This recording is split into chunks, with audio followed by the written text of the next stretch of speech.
Hi Karel, welcome back again to Tacloban. I know it's been a while since you were in Manila.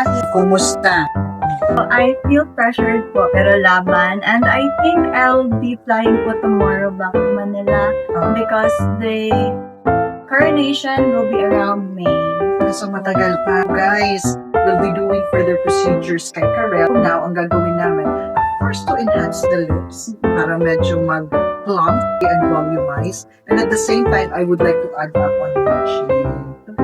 Para mag-improve pa yung jawline ni Karel. We did a procedure last December, doing the Octostred lift, and yun, we did the Youth Plus Ultra Plus treatment.